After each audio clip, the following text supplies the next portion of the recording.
Bienvenue sur Tennis Break News. Après 17 ans de football au plus haut niveau, il a décidé de s'éloigner des terrains de foot pour s'aventurer sur une zone de jeu 50 fois plus petite. Il nous expliquera pourquoi le tennis est désormais son quotidien, mesdames et messieurs, Lionel Matisse. Bonjour tout le monde. Bonjour. Bien que le tennis ait occupé une grande partie de sa vie, c'est avant tout un passionné de sport et de football. Il connaît aussi bien les coulisses de Roland-Garros que du Stade Bollaert. Julien Varlet.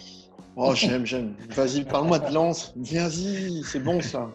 Au Il est né nord, c'était les corons. Voilà. Ah, on a des fans. Il est né le même jour que Nicolas Pinto, ancien gardien de l'OM. Il nous dira tout à l'heure si c'est son seul point commun qui le lie au football. En attendant, comme Lionel Matisse, il prend goût à transmettre aux jeunes son expérience et son savoir. Florent Serra. Bonjour à tous. Et enfin, pour nous accompagner, il est capable de commenter un match de tennis avec autant de précision, de ferveur et de maîtrise qu'un match de football. Journaliste multisport, passionné, sa voix vous a forcément déjà fait vibrer ou chavirer sur Europe 1 au son des matchs européens de football. Alban Le Poivre. Salut tout le monde. Tu sais que je suis né également le même jour que Joe Wilfried Tsonga pour l'anecdote. Ah, bah ce sera pour une 17, prochaine émission. 17 avril. Alors. Ouais, tu peux le garder de côté. Je le garde de côté. Pas de même physique. Lionel, pour ceux qui ne sont pas très au fait du football, on va rappeler que tu étais élu meilleur espoir de Ligue 1 en 2003, devant Patrice Evra ou encore Michael Essien. Au palmarès des jeunes pépites du championnat, tu as succédé donc à Djibril Cissé, Sidney Govou, David Trezeguet, Thierry Henry, Zizou, Robert Pires. Tu te dis quoi quand tu reçois ce titre? C'est quoi tes objectifs et tes rêves à ce moment-là? À ce moment-là, en fait, ça va vite parce qu'on est dans le foot. On avait une finale de Coupe de France à préparer. Donc, en fait, Giroud me laisse aller à la réception pour recevoir le trophée parce qu'on le savait avant qui allait l'avoir. Et une demi-heure après, j'étais parti. Pas le temps de faire la fête, rejoindre les gars à Font-Romeu. Donc, histoire de dire, allez, c'est parti, ça continue. Donc, non, très content parce qu'on avait fait une belle saison avec la GIA, moi aussi personnellement. Et pas à se dire, ça y est, j'ai eu cet Oscar parce qu'on parlait d'Oscar du foot à ce moment-là, et de se dire c'est bon, ça va marcher, je vais être en équipe de France ou ailleurs. Non, ça va vite, on est juste content sur le moment, mais ça enchaîne. Je peux poser une petite question. Vas-y, Julien. Par rapport à, sachant que c'est un sport co, tu reçois un trophée individuel. C'est quoi? Ça doit faire bizarre ou tu te dis bon, moi je m'en fous parce que je suis dans la masse, je suis dans l'équipe, ou au contraire ça me met en avant par rapport à mes coéquipiers, ou c'est quoi le sentiment parce que c'est complètement différent qu'un sport individuel. Alors, clairement, en plus, par rapport à moi et mon style de jeu, déjà, je suis content parce qu'en étant milieu défensif, on est plutôt dans l'ombre et on est content pour une fois de parler d'un milieu défensif. Et clairement, j'aurais jamais eu ce trophée par mes qualités individuelles et j'ai bénéficié cette année-là du grand parcours de la JOCR, d'une génération dorée avec Cissé, avec Mexès, avec Song, avec Capo. Et sans ce rayonnement de cette équipe, j'aurais jamais eu ce trophée. Je veux dire, quand on voit les noms qui ont eu ce trophée, Zidane, Trezeguet, Thierry Henry, on voit vraiment des machines au niveau individuel. Alors moi, j'étais à l'opposé de ces joueurs-là. Et c'est vraiment grâce au collectif que j'ai réussi à avoir ce trophée cette année-là. Et pour connaître un petit peu Giroud à Europe 1, je pense que si Lionel avait pris le cigare, je pense qu'il te l'aurait rapidement fait dégonfler à mon avis. Éteint. Oui, mais il n'y avait pas lieu d'être. Ouais. Autre titre, celui de champion d'Europe des moins de 19 ans en 2000. Au final, il n'y a seulement que 4 joueurs de cette génération qui vont percer en équipe de France. Mexès, Mendy, Cissé, Givet. Donc malgré ton immense potentiel, aucune sélection en équipe de France A pour toi, au même titre que pour Benoît Chéroux. Tu te considères comme un oublié de la sélection ou c'est logique selon toi parce que tu as payé finalement peut-être de n'avoir jamais joué dans un très grand club européen? Non, pour moi, réellement, ça reste logique parce qu'au moment où j'étais à mon plafond niveau football, niveau qualité athlétique, à un moment donné, la marche était trop haute. Mais ce qu'on voit par rapport à cette stat, c'est que même quand vous êtes dans les sélections de jeunes depuis 15 ans, 18 ans, 19 ans, 20 ans, parfois même espoir, vous n'avez aucune garantie de faire une longue carrière professionnelle, et aucune garantie d'être un jour en équipe de France. C'est comme dans tous les sports, vous n'êtes jamais arrivé, il faut toujours travailler, toujours se remettre en question. Et moi, non, je ne suis pas un oublié. Je suis très content de la carrière que j'ai faite. Et à un moment donné, voilà, il me manquait des qualités pour aller un petit peu au-dessus. Et cette équipe de France, c'est peut-être des très grands clubs. Mais je suis très content avec ce que j'ai fait et je ne me considère pas du tout comme un oublié du football.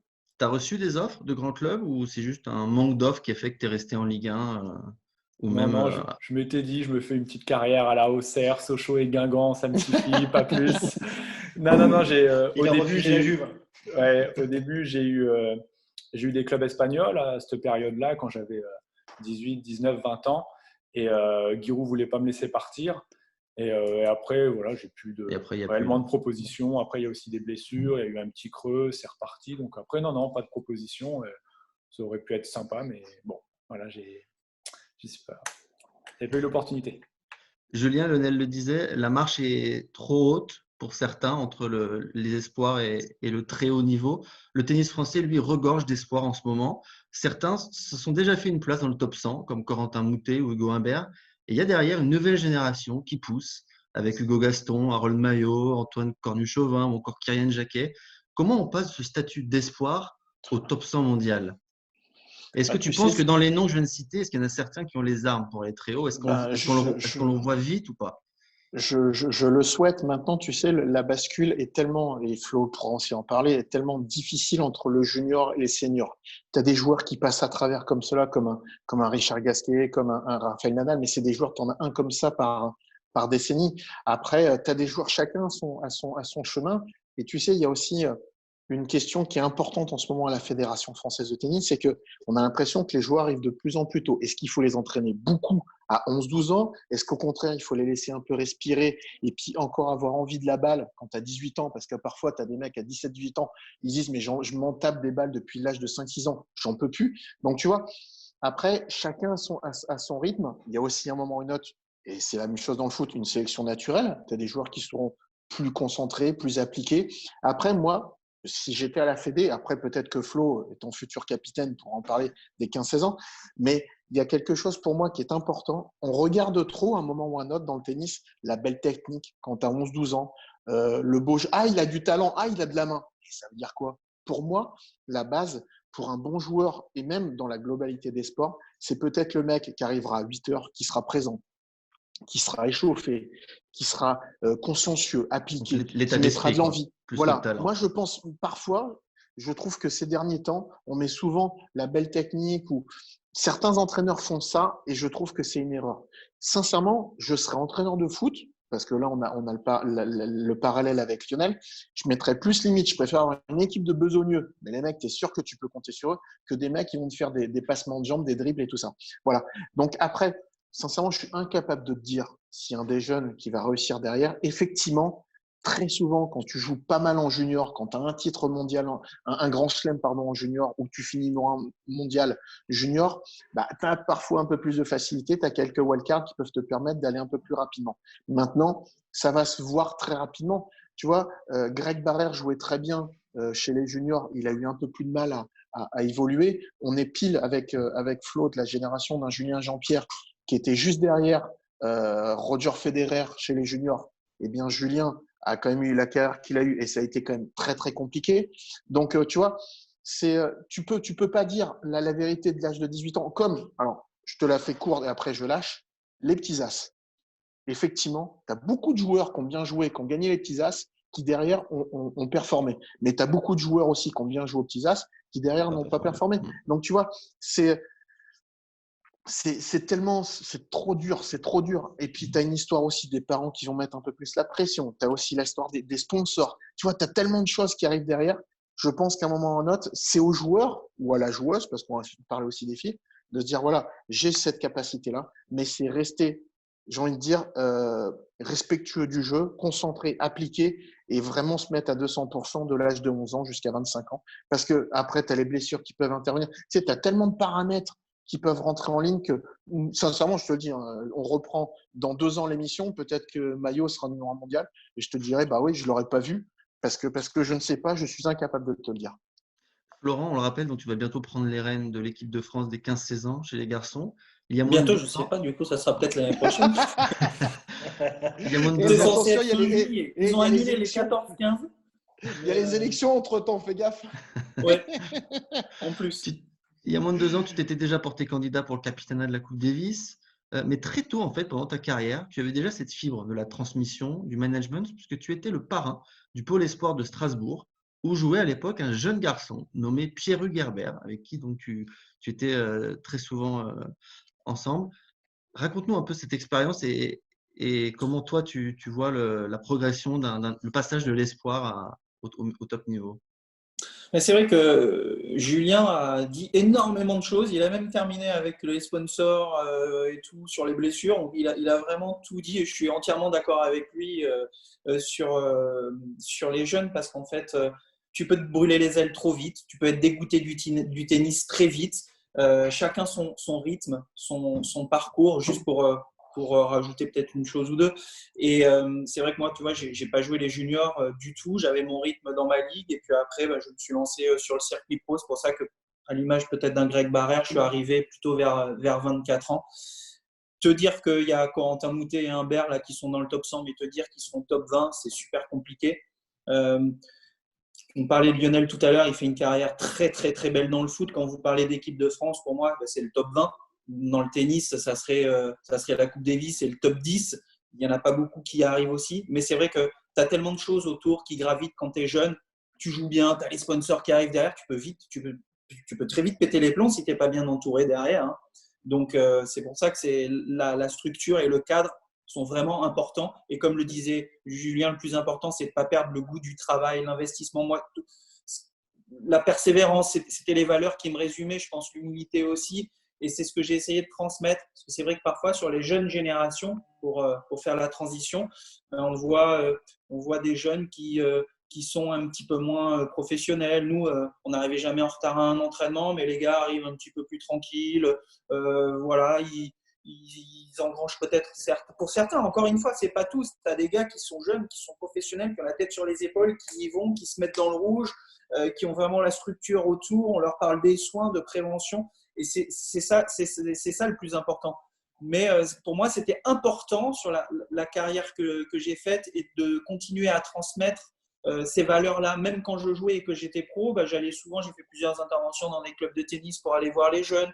La Ligue d'Alsace était extrêmement importante pour moi parce que c'est vraiment là aussi où j'ai commencé à jouer au tennis. Moi qui suis bordelais, hein, mais qui ai commencé en Alsace, où j'ai appris ces valeurs-là aussi.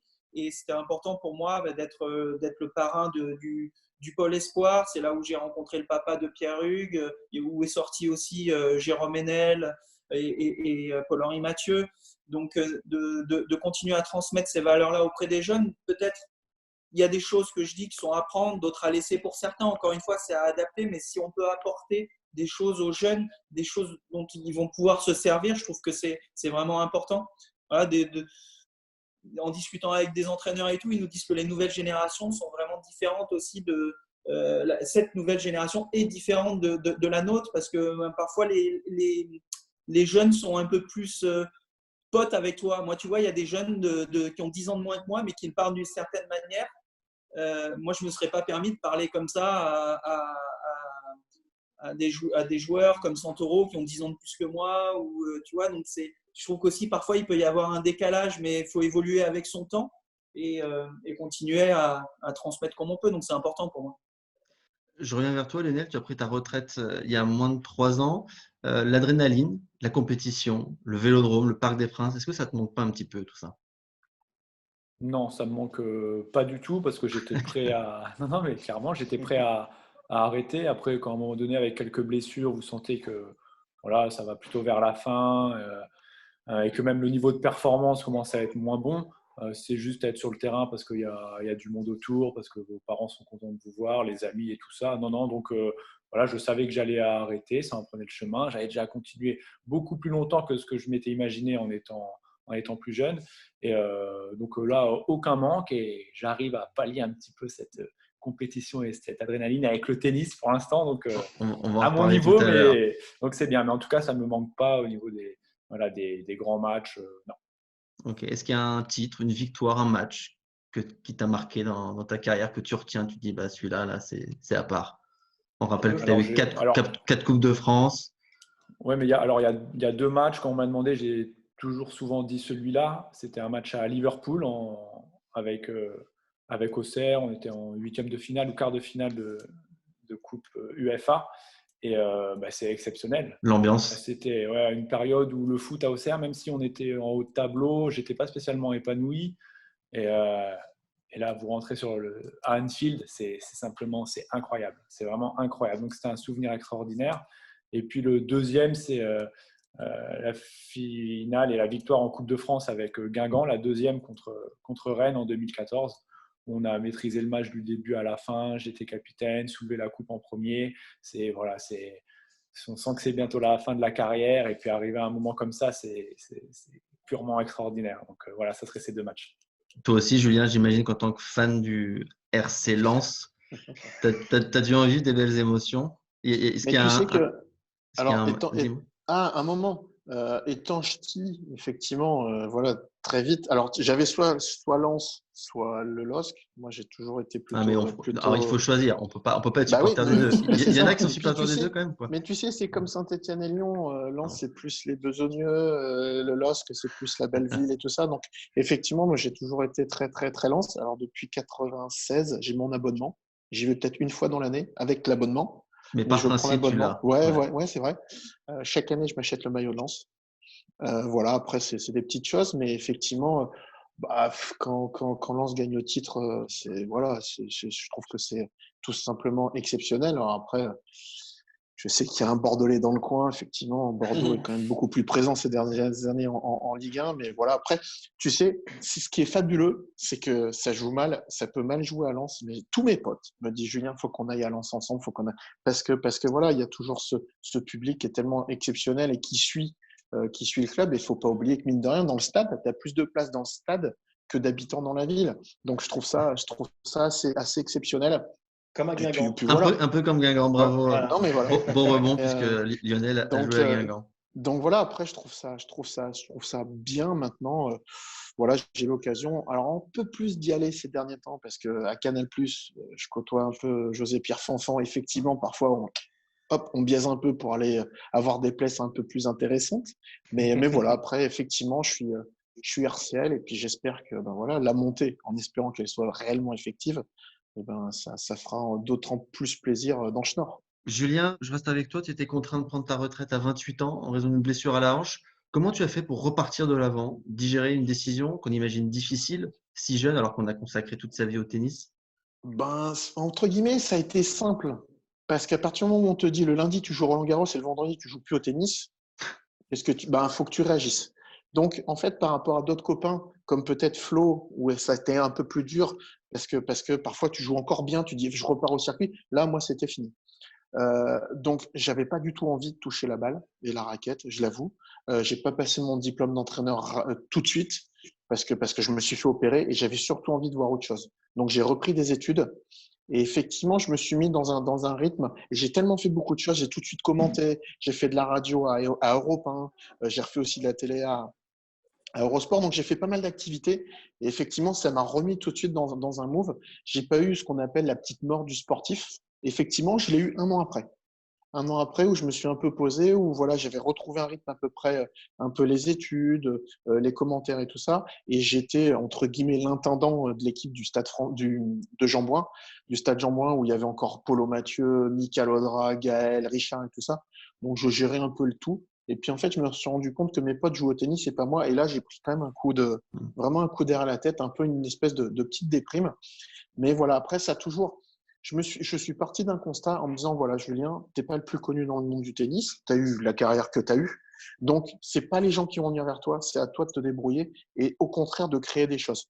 Donc effectivement, là maintenant, j'ai la chance de commenter beaucoup pour Canal, mais à côté, je crée beaucoup de choses, je suis sur beaucoup de projets dans le tennis, dans l'équitation, dans le vélo, voilà, je suis peut-être même en train de monter une société, donc voilà, j'ai beaucoup de choses.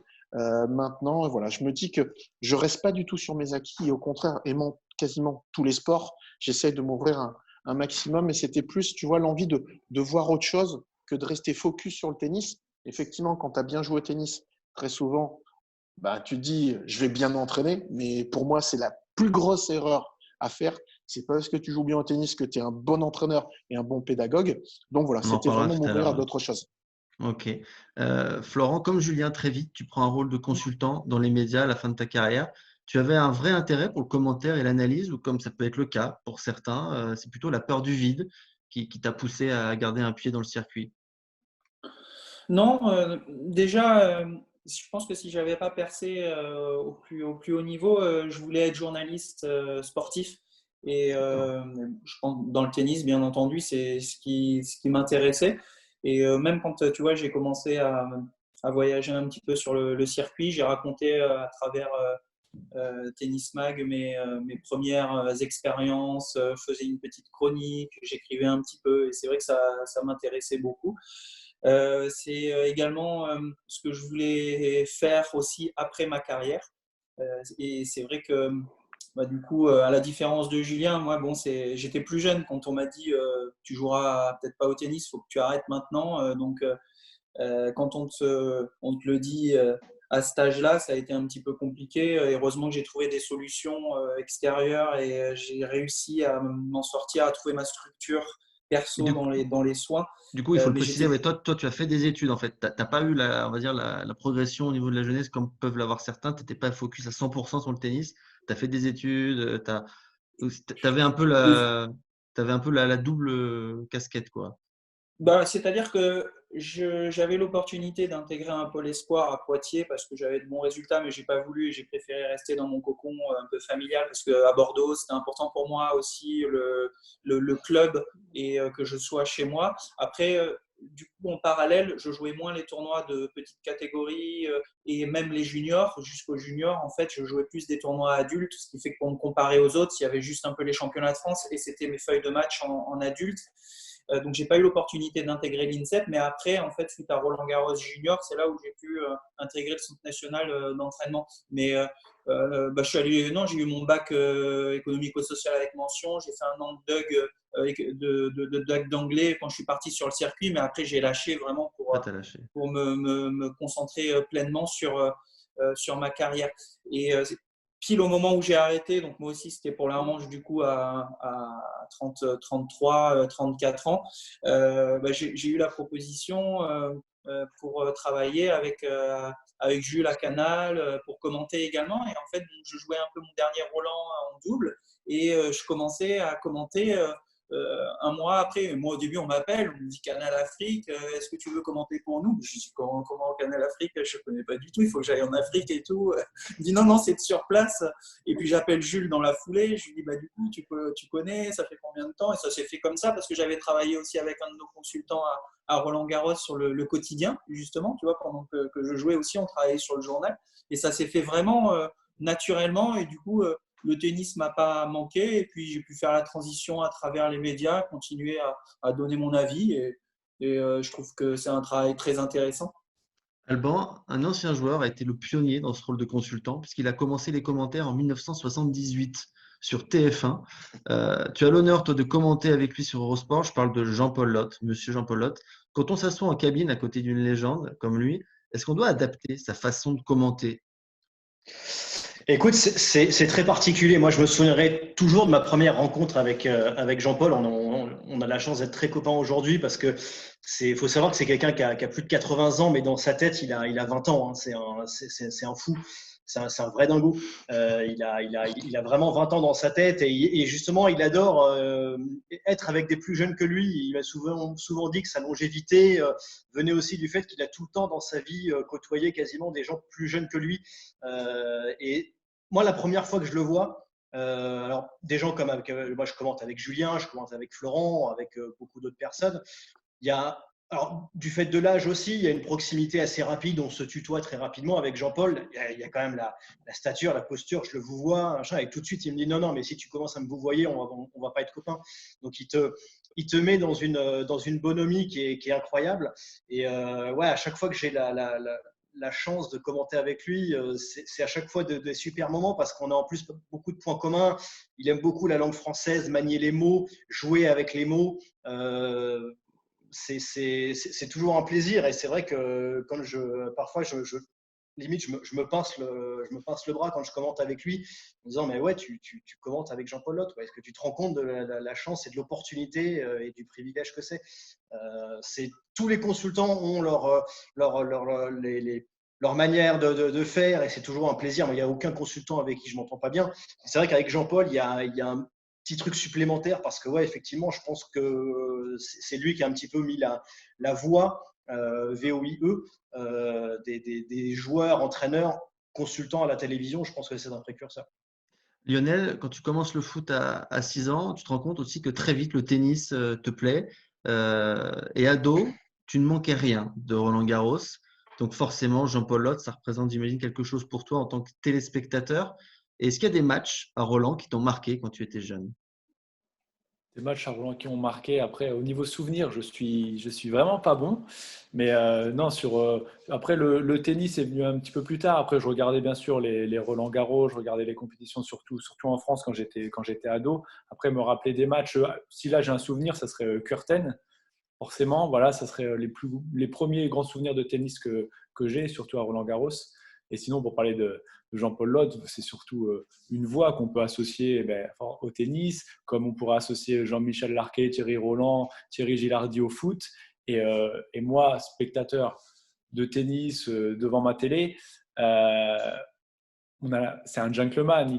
C'est calme, c'est posé, on peut écouter ses explications, c'est clair. Et c'est moi, je retiens de lui. Voilà, c'est la voix du tennis, comme il y a des voix dans le foot. Et pour moi, voilà, c'est la sienne. Alban, tu sais, Greg, ouais, dis-moi, Flo. Je disais Alban, quand tu commentes avec Jean-Paul, moi je l'ai un peu ressenti dans les commentaires en fait, quand j'ai commencé à commenter avec Alban, avec Rod Cajuste, avec Jules Pichenet à Canal, où ça s'est fait très naturellement au début. Il y avait eu une excellente entente. Je les connaissais un petit peu moins en tant que consultant en tant que journaliste et tout. Et quand j'ai commenté aussi avec Eurosport, une fois, tu vois, je commente pour moi avec Fred Verdier. Fred Verdier, pour moi, ça faisait des années que je l'entendais commenter avec Jean-Paul. Il commentait au début, même il avait commencé avec Hervé Dutu. Tu te rends compte? Donc, même quand j'ai moi aussi commenté avec, du coup, pour remettre en l'ordre, toi, vous commentez avec un grand consultant. Moi, je commente avec Fred Verdier. Tu te rends compte? J'étais un peu plus tendu au début, tu vois. Et bon, après, ça se fait naturellement aussi. Du coup, au début, tu blagues peut-être un peu moins, tu vois. mais bon, c'est marrant. Alban, tu commentes donc avec Julien et Florent sur Canal+ International. Allez, livre-nous un peu les coulisses là. Est-ce qu'ils ont des petites manies, des petites tics, des rituels? Attention, hein, Attention à ce que tu dis. Hein. Ouais, attention, ça va. Tu vas pas commenter avant plusieurs mois là, donc ça va. Ils auront peut-être oublié. On aime bien commenter avec le café quand même.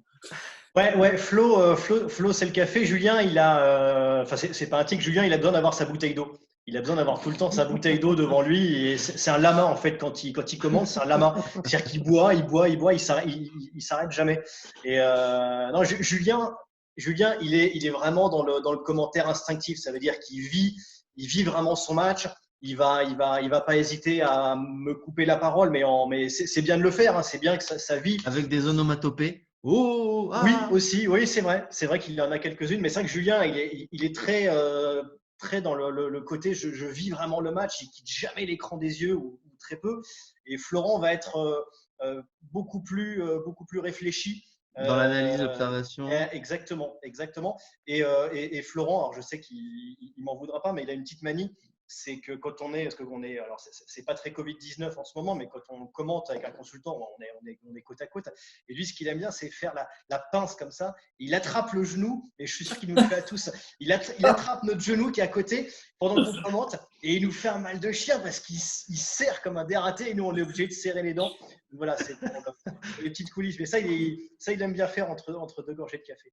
T'as pas il y a peut-être un peu plus, hein, on ne sait jamais. Hein. Jean-Paul, il me faisait, et il le fait, je crois qu'il le fait à vous. Il n'arrive pas dans le dos, on te tape dans le dos pendant que tu es en train de commenter. Si, il te tape dans le dos. Et puis Jean-Paul, quand il te serre la paluche, c'est Terminator. Hein. Faut moi, ça vient de là aussi. J'ai dit, tiens, Jean-Paul, il essaie de vous surprendre. C'est clair. Ah, mais Jean-Paul, quand il te serre la main, il faut avoir la main bien accrochée. Hein. Au début, c'est surprenant. Hein. Lionel, au moment où ta carrière pro se lance à Auxerre, au début des années 2000, sous les ordres de Giroud, tu commences à t'intéresser un petit peu plus au tennis. Et pendant que certains allaient fuguer en boîte de nuit, est-ce que toi, tu regardais les matchs de tennis en cachette pendant les mises au vert? Non, non, pas en cachette. Puis les mises au vert, c'est le soir, donc pas beaucoup de matchs la nuit. Ça aurait pu être Comment ça, l'US beaucoup? Open. Ça aurait Ouais. pu être l'US Open, mais après, non, non, pas de là à regarder, là à regarder le tennis. J'ai regardé la nuit les matchs de basket NBA quand j'étais plus jeune. Là, je me levais, mais pas encore pour le tennis, pas encore super accro à ce moment-là, pendant les années 2000, pas encore. Ok. Julien, juste un mot quand même sur cette génération de Lionel avec Cissé, Mexès. C'était pas mal quand même, hein. C'était une belle équipe, Bah, hein. je t'avoue que, non, mais j'avoue honnêtement, hein, moi, c'est quasiment les premiers matchs de Coupe d'Europe que j'ai regardé, c'était Auxerre, tout simplement, parce qu'ils avaient une C'est vrai. équipe tout simplement extraordinaire. Et voilà, moi, les premiers souvenirs, le fameux retourné, le but retourné, refusé, voilà, À l'Asland. c'était Dortmund, contre Dortmund. Ça, c'était un peu plus tôt, Voilà. Et ça. C'était la l'Asland, génération juste c'était avant, le. non? Ouais, C'était c'est encore, l'Asland. ouais, Ouais. mais Génération aussi, Lionel, l'Asland. Non, non, c'était c'est- génération C'est avant, avant. c'est C'était génération Juste les avant. 2000. Il y avait eu deux mais Mais demi-finales du coup, effectivement, pour dire que d'affilée. c'est Auxerre, que c'est le club d'Auxerre qui t'a fait vraiment Ben, pleurer, quoi. effectivement, les premiers matchs de Coupe d'Europe, c'est ça. Après, effectivement, l'époque de Cissé et tout, ils avaient une équipe quand même tout simplement extraordinaire.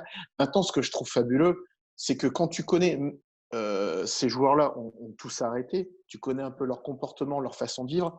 Je pense sincèrement que le Giroud, il avait quand même la poigne et les mots pour les tenir, parce que tenir des mecs comme ça à Auxerre, connaissant un petit peu Auxerre, c'est quand même pas Copacabana.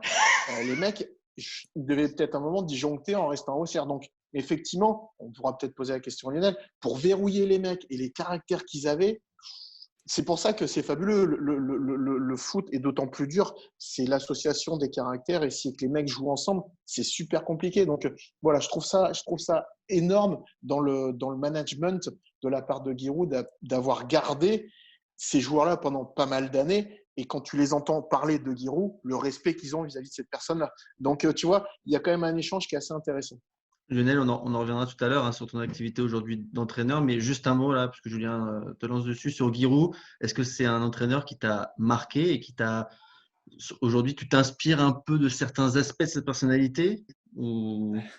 Bah, au risque de décevoir tout le monde, alors tout ce qu'on dit sur Giroud, mais le problème c'est qu'on entend par les médias et c'est au final quasiment tout l'opposé. Donc, Waouh. alors Alors moi, j'ai vas-y, pas. balance. Non, mais Non, non, non, non, non, non, mais c'est pas. Quand Julien C'est pas un parlait. radin, par exemple. C'est pas un radin, Giroud. Pas du Ah, tout. ça, par contre, si. Ah bon? Non, non, non, non, non, non, mais ce que je voulais J'ai dire fait par des là, matchs avec lui. Il nous a payé le repas et la bière à la fin du match. Hein. un repas qui avait dû être offert par quelqu'un d'autre. Non, non, il a Mais sorti non, sa non, carte. non, non, non, ce que j'entends par là, c'est que, alors ce que dit Julien par rapport au management, et oui, il était très fort de ce côté-là, mais justement, il était au final très permissif avec beaucoup de d'accord. joueurs, ce qui permettait de les mettre au final, dans un état de grâce. Et la discipline n'était pas extrême, Ah, c'est loin de étonnant là. ça. Et donc, il y avait voilà, des joueurs qui pouvaient faire ce qu'ils voulaient, mais quasiment, ils étaient sûrs de jouer, mais ils jouaient à un niveau de confiance qui était à 200%. Mais à Auxerre, on sortait, à Auxerre, voilà, les mecs allaient sur Paris. C'était on avait une vie de jeune footballeur professionnel avec une équipe qui montait, avec les maillots PlayStation, les maillots moulants. C'est Voilà, vrai. et donc c'était une vie, alors pas du tout de fêtard, c'est pas ce que je veux dire, mais il y avait de quoi s'amuser. Mais après sur le terrain, on était présent et c'était pas un Giroud qui pouvait être comme ça peut-être dans les années 80, dans les années 2000, c'était voilà, il était pas comme ça, c'était plutôt permissif, mais ça permettait dans son management d'avoir une équipe qui a été très très forte pendant plusieurs années. Ouais, moi, il me semble que le Giroud qui surveillait les boîtes de nuit, qui surveillait les péages à la sortie C'était les d'Auxerre, années 90 c'était plutôt. plus l'époque Laurent Blanc, Ouais. Chiffot, Époque Moussa Laurent Saïd. Blanc, Ouais, exactement. C'est les plus cette débuts du époque-là. centre de formation où c'est lui, franchement, qui a créé quasiment les premiers centres de formation, qui a fait évoluer le foot français, je pense, voilà, dans les années 80. Et à cette époque-là, oui, l'histoire de la mobilette, peut-être, ces choses-là avec Basile Boli et tout, peut-être, il n'y a pas de souci, j'y étais pas et c'était sûrement vrai à l'époque. Mais en tout cas, avec nous, c'était pas l'image qu'on connaît de Giroud. D'ailleurs, j'y pense, mais il me semble que juste avant qu'il soit sous tes ordres, il n'a pas fait une coupure d'un an. Il me semble qu'il était parti, vous l'avez arrêté, et ensuite il est revenu. C'est peut-être Ouais, du coup ouais. à son retour qu'il s'est peut-être un peu assoupli dans sa Non, méthode peut-être. il était déjà un petit peu avant. Après, il a Ok. laissé une année où Daniel Roland a pris l'équipe, où Daniel Roland a lancé beaucoup de joueurs, faut pas l'oublier. Ouais, ouais. D'ailleurs, c'est lui qui te Dont lance, non? moi, d'ailleurs, c'est Ouais. lui qui m'a lancé. Il a lancé aussi 5-6 joueurs, où après Giroud a bénéficié aussi un petit peu de ce travail-là. Mais voilà. Et puis Ok. en tant qu'entraîneur, non, je ne me rapproche pas du tout du style de Giroud. On verra de Mais qui tu te rapproches tout à l'heure, on dira de qui. juste, Lionel, est-ce que tu penses que Giroud, justement, il s'est adapté, puisqu'on disait qu'il était peut-être beaucoup moins permissif dans les années 90 que sur ta génération, années 2000. Tu penses qu'il s'est adapté plus que lassé? Il s'est plus adapté en se disant, tiens, c'est une génération qui a peut-être besoin de plus de liberté, justement, que Alors, celle d'avant? clairement, je pense qu'il s'est adapté et il n'aurait pas pu fonctionner de toute façon comme Avec vous, ouais. fonctionner peut-être 10-15 ans avant avec des joueurs comme Cissé, des joueurs comme Mexès. Alors, ce n'est pas des mauvaises personnes, il n'y a pas de souci, hein, c'est des super mecs. Mais après, voilà, il n'aurait pas pu être aussi strict, il n'y aurait pas eu le rendement pour l'équipe que ces joueurs-là ont donné, d'autres joueurs, Olivier Capot. Voilà, donc il s'est clairement adapté et ça a été un bon choix de sa part pour avoir des résultats. Florent, quel rapport tu as au foot, toi? Est-ce que tu suis ça de loin ou tu es un vrai fan comme Julien? Alors, on sait que tu es plutôt supporter de Bordeaux, mais tu regardes de loin ou… Un peu plus de loin maintenant, mais c'est vrai que quand j'étais à Bordeaux jusqu'à 18 ans, en fait, j'allais de temps en temps au stade et tout. Donc, je suivais beaucoup les Girondins, notamment des premiers souvenirs aussi quand ils ont été champions de France. C'était avec Faïndounov, là, quand ils vont chercher le titre contre Marseille, mais ils ont été le chercher au PSG avec un but à la fin. Là, ça a été un match de dingue. Et donc là, ils sont champions de France. Et puis surtout, la petite épopée de 96 en Coupe d'Europe. Contre Milan AC, tu vois, j'étais au stade avec Dugarry, Zidane, Lizarazu, Didier Tolo aussi qui était devant. Donc non, je suivais. Gernot sur le banc. Ouais, mais je suivais. Là, je suivais. J'allais au stade et tout. Et c'est vrai que j'étais un bon supporter des Girondins. Et puis même après, quand j'ai bossé chez le kiné là, à Bordeaux, on en avait un ou deux qui jouaient aux Girondins. Kaba Diawara qu'on croise à Canal souvent. Mais j'étais avec lui chez le kiné avec Kojo Afanou aussi. Donc c'était sympa. Maintenant, je suis un petit peu moins, c'est vrai, mais il joue un peu moins bien aussi. Alors, j'ai bien aimé la petite avec Laurent Blanc, tu vois, quand avec ils ont bien Gourcuff, joué tout en ça, Ligue ouais. des Champions plus récemment. Mais là, Mais je suis un peu t'as plus de loin. le supporter à la bordelaise. Voilà, dès que ça tombe moins, et ben, voilà, ils sont là. Tu Mais sais, oui, mais c'est ça la vérité. C'est ça la vérité. quand je suis venu à Paris, en fait, après, c'est vrai que j'ai un peu plus Non, mais faut pas se lâché. justifier, J'ai Florent. Faut pas se retourné beaucoup justifier, moins. Laurent. C'est pas grave, c'est pas grave. T'as le droit d'aimer que les équipes qui gagnent, y a pas de problème. T'es un footix, hein, c'est tout. Lionel, J'allais au stade que pendant le tournoi de Bordeaux. On a même donné le coup d'envoi, tu vois. Lionel, en 2008, tu files à Guingamp et tu en profites pour aller du coup sur les tournois de Challenger de la région, à Rennes ou Saint-Brieuc. Un vrai passionné, hein, je vous disais, mais un joueur te fait rêver. Et pour le voir en vrai, il ne faut pas aller à Rennes ou à Saint-Brieuc, il faut plutôt aller à Roland-Garros ou à Bercy. Je parle de Roger Federer. Il a le même âge que toi. J'imagine que ça doit forcément renforcer encore plus ton admiration de le voir numéro 4 mondial en 2020. Parle-nous Ouais, du Suisse. non, bah alors, je suis carrément pro Federer, ça on va pas me l'enlever. Et non, et j'ai eu la chance de le voir pour la première fois à Roland-Garros l'année dernière. J'avais fait des Bercy, s'était fait sortir par Isner en huitième de finale, j'étais fou. Donc bon, après, j'ai pas pu le voir sur les Challengers à Rennes ou Saint-Brieuc forcément. Mais après, voilà, Roland-Garros, je l'ai vu une fois contre Wawrinka l'année dernière, un match qu'il a gagné, qui était top. Et voilà, j'adore. Je regarde tous les matchs. Je vibre, j'ai mal au ventre. Voilà, là, c'est impossible. Il y a plein de matchs qui repassent. Forcément, il y a le Djokovic, Federer. Je ne peux pas regarder un point de ce match de De la finale Wimbledon de l'année oui, on dernière. va pas en parler, d'accord, ok. C'est pas possible. Mais voilà, donc non, Federer. Après, voilà, je commence, mais à apprécier Nadal depuis quelques années par rapport à son changement un petit peu, je trouve, dans le jeu, parfois aussi dans le comportement. Et puis voilà, puis j'adore tout. Quand je regarde les matchs même de Challenger à Saint-Brieuc ou à Rennes, je trouve ça exceptionnel. Enfin, la qualité, tout, la puissance. Alors après, quand on va voir en plus les matchs dans les top 50, les top 30, les top 20, enfin, moi, voilà, qui suis un joueur moyen de tennis ou qui débute, je trouve ça exceptionnel ce qu'ils arrivent à faire sur le terrain, quoi. C'est énorme. Juste avant d'aller voir Alban pour parler de Federer, je profite, Julien, grâce à Julien, on pourra voir désormais les finales Challenger à la télé. C'est vrai, Voilà, effectivement. les Challengers en France. Donc c'est un beau projet Quand les tournois pourront quand ça recommencer, reprendra. effectivement, ouais. Mais Ouais, on a fait voilà, merci ça pour cette s'appelle belle la initiative. Rest Challenger France et ça sera sur Beansport en direct, les finales. Voilà. Effectivement. Merci en tout cas pour ça. Alban, du coup, quand on est commentateur, quand on est journaliste, comment on peut échapper à cette Federer mania? Est-ce qu'on peut rester neutre? Après, j'imagine que chacun a ses goûts, mais bon, ça reste quand même une légende. Comment on aborde un commentaire? Chacun a sa sensibilité par rapport aux joueurs. La Federer Mania, de toute façon, tu ne peux pas l'éviter. Quand tu es journaliste, tu es là pour raconter ce qui se passe, tu es là pour être aussi factuel.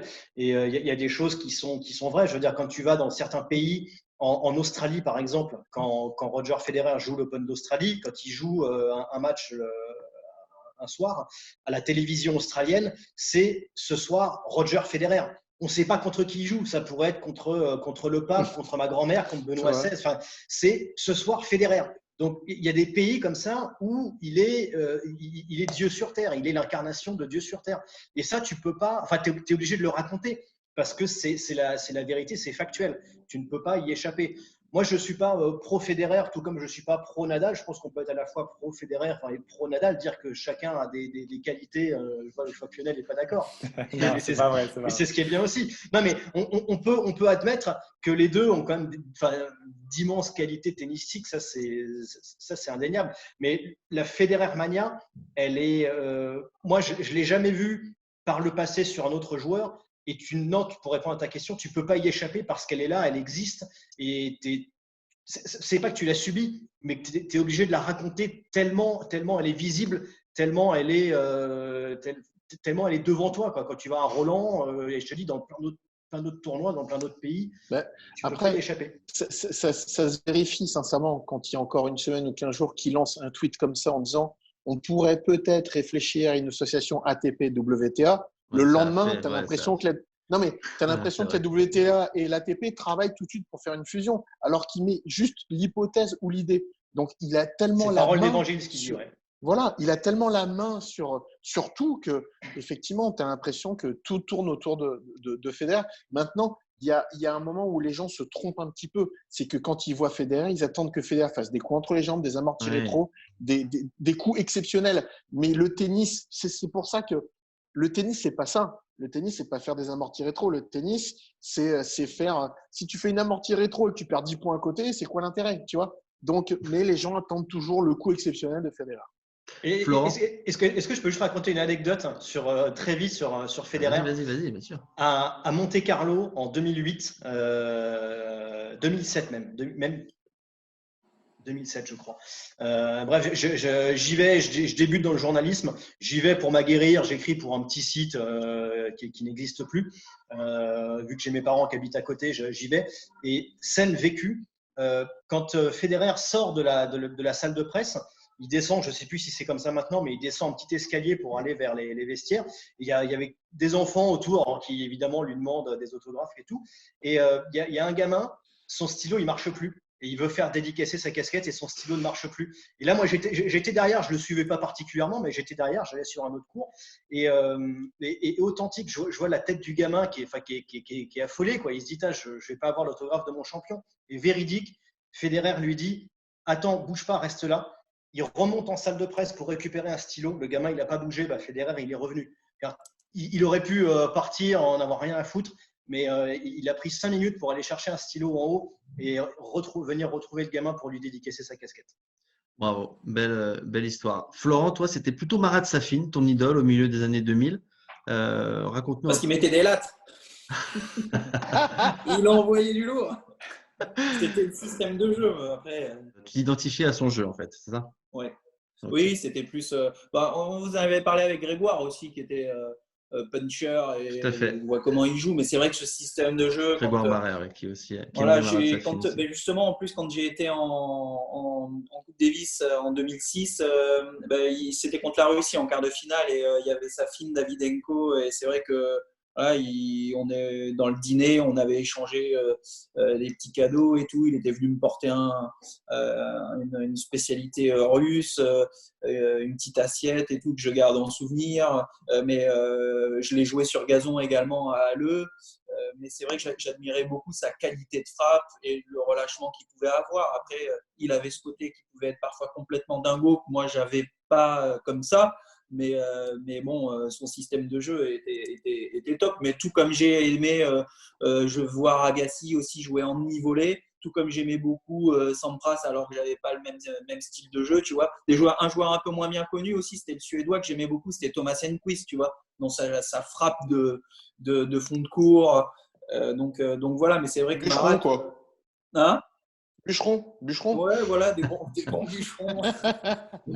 Mais Marat, en plus de ça, c'était ce côté un peu qui arrivait un peu gaillard, qui envoyait du lourd et puis qui pouvait être un peu foufou aussi. J'aimais bien.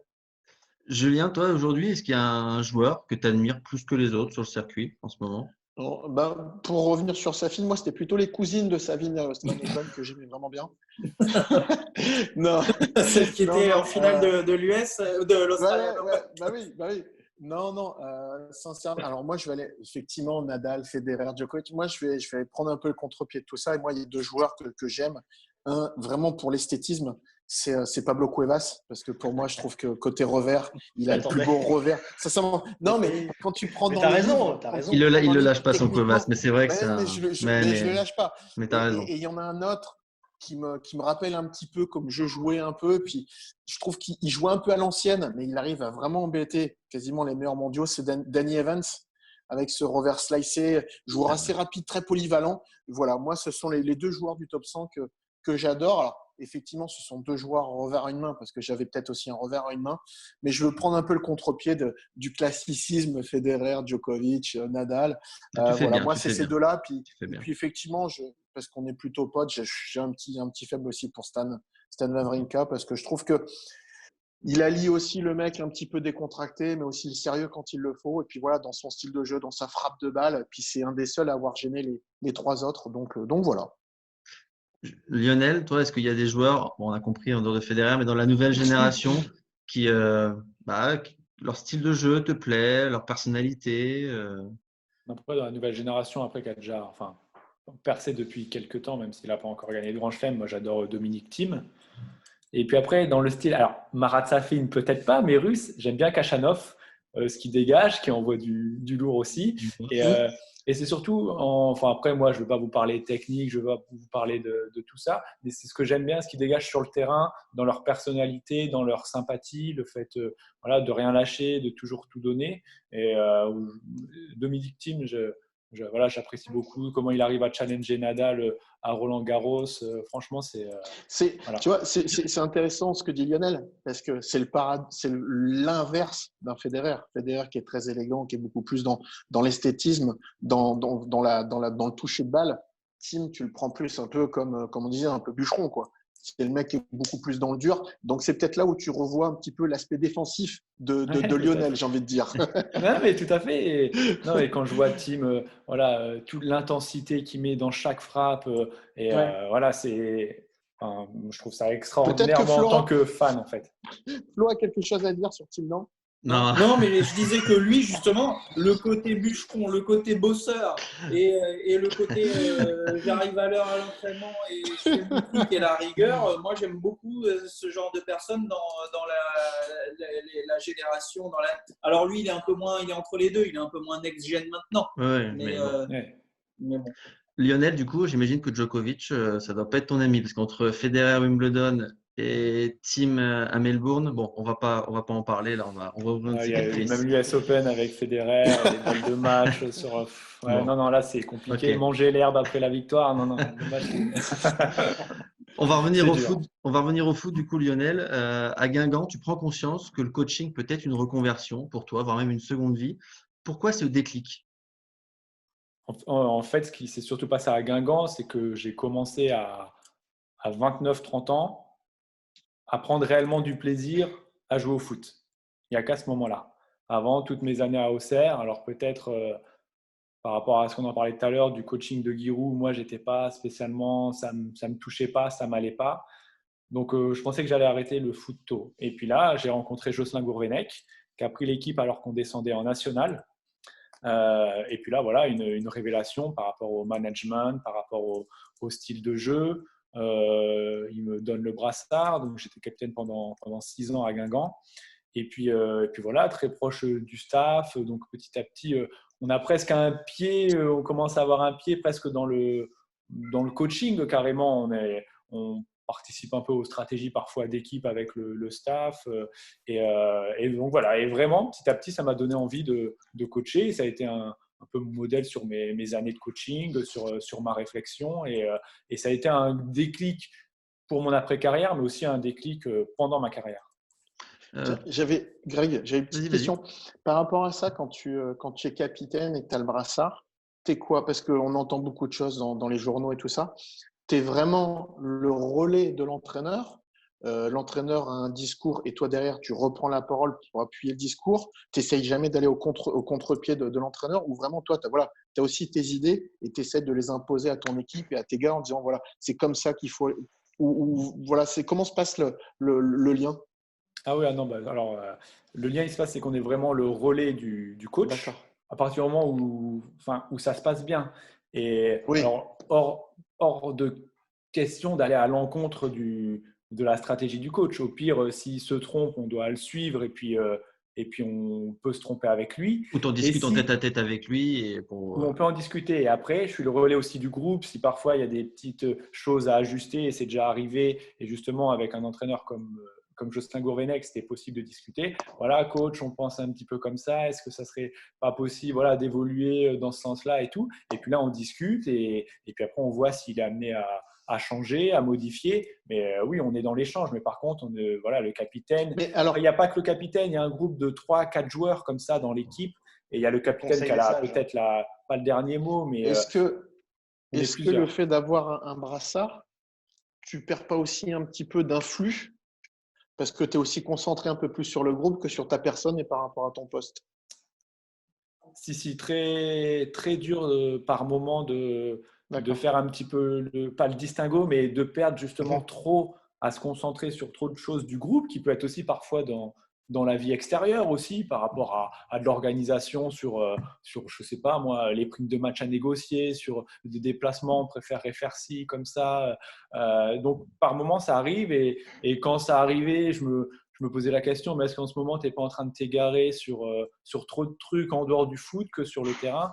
Et oui, parfois, ça arrive et il faut arriver à le gérer, à s'en rendre compte et à calmer parfois peut-être et s'occuper de ce qu'il y a de plus important qui reste le terrain et sa performance quand même.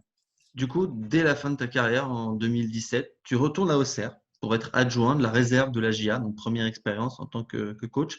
Aujourd'hui, tu es l'entraîneur du stade auxerrois en Régional 1. Est-ce que tu as envie d'aller plus haut? Alors, pour l'instant, vraiment après, on doit passer les diplômes. Donc, j'ai passé un premier diplôme qui me permet d'entraîner jusqu'en Régional 1 que j'ai obtenu, c'était sur Dijon, voilà, en étant adjoint de l'équipe réserve de la JOCR, donc c'est très bien. Et puis après, je me suis présenté au deuxième diplôme pour après entraîner jusqu'en National 1. Et après, il y a encore un autre diplôme pour entraîner en Ligue 1, Ligue 2 et National. Et donc, je me suis fait recaler du concours d'entrée. Et ça m'a un petit peu échaudé parce que voilà, il y a des passes droits parfois sur les diplômes, sur les concours d'entrée et que je considère que j'avais fait des bonnes choses. J'ai eu les notes requises pour intégrer. Et puis au final, voilà, les passes droits, parce que certains appellent, connaissent un tel, n'ont pas les prérequis pour rentrer dans le diplôme, mais au final, ils rentrent. Et donc, ça m'a échaudé. J'ai pas passé, j'avais encore 2 années derrière où je pouvais le passer, donc j'ai pas voulu le faire. Et bon, Donc ça veut du dire coup, je boude un peu. donc ça te bloque automatiquement pour ta progression si tu veux aller plus haut. Voilà, alors, Tu peux trouver la parade. Non, il n'y a pas de parade, c'est qu'il faudra passer par ce diplôme. Maintenant, là, j'ai 3 enfants, 13 ans, 11 ans, 9 ans. J'ai pas mal de choses à faire à la maison, Du coup, dans tu la as vie de tous d'autres les jours. objectifs, du coup? Alors, déjà, par rapport au foot, quand on veut après s'investir et aller au DES, puis après plus haut, franchement, on est reparti dans une vie de malade. qui est encore plus intense que la vie de footballeur Le joueur. professionnel. Donc, il y a une petite parenthèse voilà, pour l'instant. Et quand j'aurai envie de me relancer, de toute façon, il faudra que je le passe, ce diplôme. Donc, il faudra avaler quelques couleuvres et passer quelques coups de fil. Mais, donc, voilà. Si vraiment je veux aller plus haut, par contre, il faudra que je le passe. Et donc, en attendant, j'aime bien le Tu veux tennis, je faire fais quoi? du tennis. Et puis, on va commencer à passer les diplômes de tennis pour Pour voir être, ce que pour ça être quoi? Prof de donne. tennis? Prof de tennis, pour l'instant, je suis bien loin techniquement de pouvoir enseigner, mais le premier, qui est le CQP, pour déjà au sein de son club pouvoir aider sur les catégories un petit peu de jeunes, commencer avec les catégories adultes sur des classements de 3e série, 4e série. Et puis voilà. Puis Parce après, que quand donc, moi je T'es progresserai t'es techniquement, classé combien là aujourd'hui? là je suis classé 15-1. Bon, pas mal oui, déjà. donc il C'est te bien. manque Ah qu'un oui. classement pour passer le brevet d'État, quoi. Et il y a une progression, Non, parce que j'imagine. maintenant C'est c'est 15-2.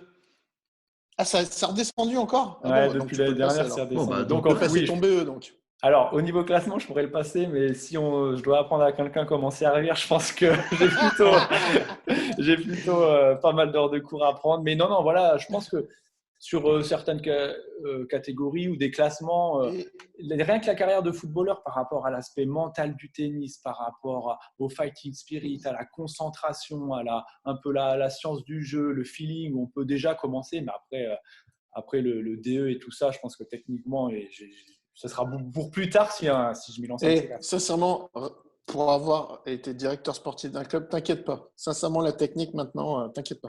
Oui, Et mais bon, t'as pas vu la mienne. Bah, 15 ans, elle doit être Oh, pas mal quand même. t'es pas Ouais. 15 ans, t'es pas 15 Ouais, ans t'es par pas 15 hasard ans non sans, plus. sans Hein. technique. Hein. Oui, T'es non, mais bon, licencié au j'ai les club de jambes, j'ai les jambes. T'es licencié au club de Saint-Georges, près d'Auxerre, c'est ça? Voilà, club de Saint-Georges, un petit club qui tourne autour de 100 adhérents. Il y avait Fabien Coul qui était ancien gardien de la Ah GIA oui. qui jouait là-bas. Et D'accord. voilà, j'avais appelé, je savais qu'il jouait au tennis. Son fils d'ailleurs a été négatif au tennis et à un moment donné était à la limite dans les joueurs à pouvoir, est-ce qu'il allait se lancer sur tenter une carrière professionnelle, mais voilà, donc j'ai suivi où il était et puis donc je suis au club de Il, il- Saint-Georges. il fait quoi lui aujourd'hui, Fabien Cool? Il n'y a pas un rôle dans les instances? Fabien Cool, alors il est à l'AGIA Foot, section amateur, mais il est aussi président du comité de Lyon de tennis. Donc Ah voilà, oui, il c'est est dans ça. le tennis, C'est ça. actif dans le Ok, tennis dans Lyon. parfait. La question évidemment que tout le monde se pose, est-ce que tu as repris le tennis cette semaine? Est-ce que ton club a ouvert ses cours? Alors mon club n'a pas ouvert ses cours. Il y a un autre club qui a ouvert et À ce matin je côté? suis allé taper la balle avec un jeune de 14 ans qui est 15-1. Donc on avait chacun nos 3 balles et puis bon voilà, Ça ça va, ça s'est se fait, fait? c'est Ça se fait. particulier. Ok. Oui, j'avais emmené 3 balles neuves et lui il n'avait pas 3 balles neuves donc c'était ça l'a fait. Et, Non, et- mais voilà, ça se fait. Faut juste être vigilant. Et puis, comme dans la vie de tous les jours, faut être juste, faut faire attention. Les gestes un petit peu barrières, on va pas se retrouver, s'asseoir à côté sur la chaise, un petit peu les poignées de porte quand on arrive. Mais bon, je pense qu'il pourrait être laisser un petit peu plus sur les cours de tennis par rapport à toutes les restrictions qu'il y a. C'est juste un petit peu voilà, en bonne intelligence, ça pourrait se faire. un mot, messieurs, sur ce parcours, cette reconversion de Lionel, un joueur de Ligue 1 professionnel avec un palmarès quand même pas mal, Bah, prestigieux. moi, je Se trouve sincèrement, reconvertir en prof de déjà, tennis, c'est super, non, comme histoire. déjà, de base, par rapport à sa carrière, tu vois, on parle souvent de l'amour du maillot. Je trouve quand même qu'il a fait le boulot parce que il a fait Auxerre, Guingamp, puis il revient dans son club entre guillemets, de cœur, peut-être. Donc, déjà, je trouve ça bien. Et après, effectivement, tu sais, je pense quand même que pour jouer souvent avec Grégory Paisley et Habib Beye, le footballeur a quand même aussi des aptitudes par rapport au tennis, le placement par rapport à la balle. Alors, le seul souci, peut-être que Lionel a ce souci-là aussi, c'est que le footeux va à la balle parce qu'il faut aller au ballon au foot, alors qu'au tennis, au contraire, il faut s'écarter de la balle pour ensuite se rapprocher. C'est souvent un peu le problème qu'a le joueur de football par rapport au tennis. Mais après, voilà, ils ont des aptitudes, il connaît le haut niveau, il a une certaine fibre, une certaine sensibilité. Donc, Milieu défensif, maintenant- tu dois avoir 8 poumons aussi. Hein. Pour le tennis, c'est bon, ça, tu peux défendre sur Et la c'est pour longueur, ça, c'est bien. Ça aide. Flo, c'est pour ça que si on met un petit peu de technique à Lionel, plus le physique, c'est bon, le mec il monte à -2, -4, mais comme ça. Il se transforme en Diego Schwartzman, quoi. Donc, non, mais voilà, après, effectivement, la connaissance et tout ça, après, effectivement, la technique, comme les deux que je viens de citer, ils n'ont pas forcément, comme avec qui j'ai joué, avec un Roten, qui la technique qui n'est pas terrible non plus, mais bon, voilà, ils ont la connaissance, donc, mais je trouve ça bien, et ce que je trouve ça d'autant plus beau, c'est que par rapport à la carrière qu'il a eu footballistique, de redescendre. Ouais, il à a ce l'humilité niveau-là, de redescendre. voilà, et de se remettre en question, voilà, je trouve ça vraiment bien, parce que dans un autre sens, c'est pas un tennisman qui pourrait faire ça dans le foot. Donc voilà, je trouve ça bien. Flo. Non, mais c'est vrai que voilà, de pouvoir, c'est la manière de transmettre. Moi, c'est pareil aussi en fin de carrière. Moi, j'ai un peu bossé avec Pierre Chiré, tu vois, qui m'a parlé beaucoup plus d'analyse. Après, comme je le disais encore l'autre fois, tous les coachs ont été importants pour moi, mais du coup, j'ai eu un autre point de vue et je pense que c'est fort, ouais, d'avoir connu la Ligue 1 et puis d'aller entraîner des plus petits clubs et tout. Et puis je pense que c'est vrai que ça doit donner envie. Comme je disais, quand tu as eu un entraîneur comme Jocelyn Gourvenec avec lequel c'est sûrement très bien passé, du coup tu as aussi envie de retransmettre également et de faire quelque chose tout en apportant ta petite touche personnelle. Donc non, c'est top. Puis surtout, comme je disais, de redescendre de division et puis d'avoir tous ces objectifs-là. Messieurs, vos fans attendent ce moment avec impatience. On touche à la fin de cette émission. On va savoir si vous avez bien suivi l'actualité du tennis depuis un an.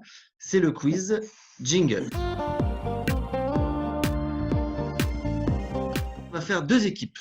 La team Julien qui jouera avec Lionel et la team Flo qui jouera avec Alban.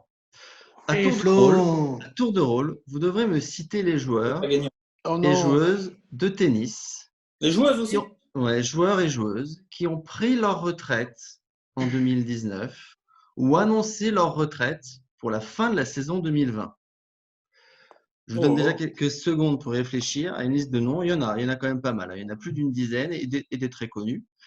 La team gagnante fera gagner un très beau cadeau, un abonnement à Tennis TV, évidemment, lorsque la saison reprendra. Honneur à l'invité, c'est la team Julien avec Lionel qui va commencer. Il me faut donc un nom d'un joueur ou d'une joueuse qui a pris sa retraite sur le circuit en 2019 ou qui a annoncé officiellement que ça serait le cas à la fin de saison 2020. Est-ce que vous avez déjà un nom qui vous vient à l'esprit? J'en ai un, je vais dire le premier. Julien, je suis sûr qu'il en a un. Donc non, j'en ai un rapide, mais vas-y. C'est un chacun, vas-y. Gardez-les. Maria Sharapova. Vas-y. Maria Sharapova est une bonne réponse. Ça fait un point pour la team. Il faut que j'enchaîne Julien. ou pas? Non, t'enchaînes pas. C'est un par équipe. Chacun notre tour. Un par équipe. Flo, Alban, est-ce que vous avez un nom? Oui. Tu l'as dit, on a le même, je crois. Tu l'as dit? Vas-y. Ah non, j'ai rien dit. Ah, je croyais que tu avais dit. Berdic? Berdic est une bonne réponse. Ça se prend. À toi, Alban, maintenant. Julien, Ok. Julien, David Ferrer. Lionel, David Ferrer est une bonne réponse. Flo Marcos Baghdatis est une bonne réponse. De partout. J'ai envie de te dire Nicolas Almagro. Almagro est une bonne réponse. 3-2. Ça fait une plante qu'il a arrêté, Almagro. Non, 2000. Le mec, il devait jouer des futurs, il a annoncé là. Flo, Alban, est-ce que vous avez un troisième nom? Moi, je crois que j'en ai un, je suis quasiment sûr. Vas-y. Flo, si t'en as un. Vas-y, je t'en prie. Yanko Tipsarevic. C'est une bonne réponse. Ah ouais, bien vu. Ouais. On bascule à Julien et Lionel. Si vous avez un nom. Non, moi je sais plus. Ok. Carlos Berlocq. Prend sa retraite le 22 décembre 2019. Bravo. Là, moi, je commence à piocher. Chez les nanas. Chez les nanas, il y en a aussi. Hein. Wozniacki chez les nanas. Wozniacki est une bonne réponse. 4 partout. Team Flo. Il y avait j'ai le souvenir parce que pour moi, il fait finale chez lui en République dominicaine, Estrella Burgos. Ah oui, t'as raison. Il fait une finale de Challenger chez lui et je crois que c'est le dernier Ouais, match de sa t'as carrière. raison. Estrella est une T'as bonne raison. réponse. T'as raison. Bravo, Alban. Ah ouais, bravo. Mais là, il sort du chapeau, celui-là. Vous êtes prêts? Vania King. Vania King prend sa retraite. Bravo. Oh, Égalité. énorme. Vous êtes très très fort. C'est Il y en a- c'est vraiment parce Ça que vaut 2 points. je suis tombé, Là- je suis là, tombé maintenant, sur un truc à l'arrache, hein, mais c'est tout. Là Bon, après, maintenant, j'ai plus, hein. Moi, je peux plus. c'est la mort subite. Mort subite. Là, le premier qui perd, c'est fini. Sinon, il y aura ex-aequo. Mais il y en a vraiment il y en a que vous pouvez trouver. Kuznetsova, elle a pas dit qu'elle a arrêté, non? Non? C'est pas Kuznetsova. Non. Alors, une espagnole. Navarro, Suarez Bravo. Navarro. Ah oui, Bravo. bien joué. Suarez Navarro. Revers une main. Franchement, vous avez été très bons. Vous les avez quasiment tous dit. Il y avait aussi C'était Pauline qui Parmentier. Ah oui, non, c'est vrai. Il y avait aussi. Et là, Pauline, dans les- Pauline les Parmentier, traites- elle a annoncé là sa Ah ouais retraite pour Mm. 2020. Il y avait aussi Safarova. Il y a Ah, aussi moins, là. Sibulkova, Ah, encore moins. Ouais. les frères Bryan Ah ouais. et, Ah ouais, t'as et fait. Ribarikova aussi également. Oh, Voilà. Ah ouais. Mais en tout cas, bravo, vous étiez très très bon sur le fil la victoire de Bravo. la team Julien avec Lionel, mais On n'a pas gagné vous avez encore. été très très bons. Merci messieurs pour cette émission. Merci Lionel d'avoir passé cette heure en notre compagnie pour nous raconter cette reconversion inédite mais tout aussi passionnante. Merci à vous, c'était très sympa d'échanger avec vous et voilà, avec tout le monde, des joueurs de tennis. Super, c'était très sympa. Tiens-nous au courant surtout de l'évolution de tes diplômes, hein, pour savoir à quel niveau tu vas devenir coach. Peut-être qu'on se retrouvera sur le circuit dans quelques années, je te le souhaite. Et en tout cas, merci messieurs, Alban, Julien. Avec plaisir. Flo. Ciao les amis. C'était un plaisir de vous avoir. Et nous, on se retrouve très bientôt pour une nouvelle émission. Ciao, ciao!